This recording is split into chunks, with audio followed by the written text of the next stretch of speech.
کوئی معافی مانگنے آ جائے تو دیر نہ کرنا، فوراً معاف کرنا، اور تم سے خطا ہو جائے تو معافی مانگنے میں دیر نہ کرنا۔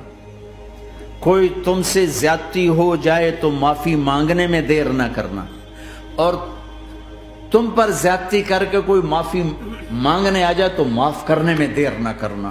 اللہ کی رحمت تم ایسے چھاؤں میں لے لے گی۔ دل کو صاف رکھو، بے حساب جنت میں جاؤ گے، بغیر حساب جنت میں جاؤ گے۔ دلوں کو صاف کرنا سیکھ لو۔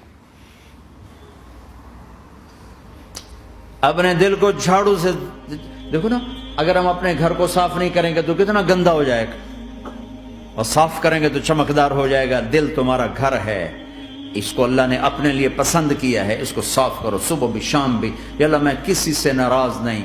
اگر تم اس مجمع میں ایسے لوگ بیٹھے ہو جو کسی سے تم بولتے نہیں ہو، بھائی بھائی ہے، دوست ہے، میاں ہے، بیوی ہے، چاچا ہے، بھتیج، آپس میں اگر تم کٹے ہوئے ہو، ہاتھ جوڑتا ہوں اٹھتے ہی صلح کر لو۔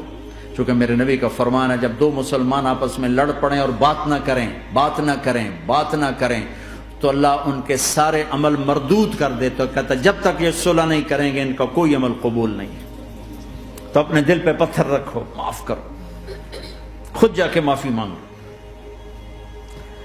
چاہے جتنا اس میں تمہیں زور لگانا پڑے مانگو۔ اللہ کی قسم میرے نبی کا فرمان ہے، معاف کرنے سے عزت گھٹے تو مجھ سے لے لو۔ معاف کرنے سے عزت نہیں گھٹتی۔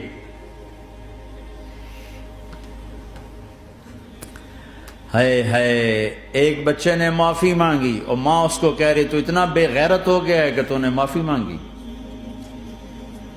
اگر ماں کہہ رہی تو اتنا بے غیرت ہو گیا تو نے معافی مانگی۔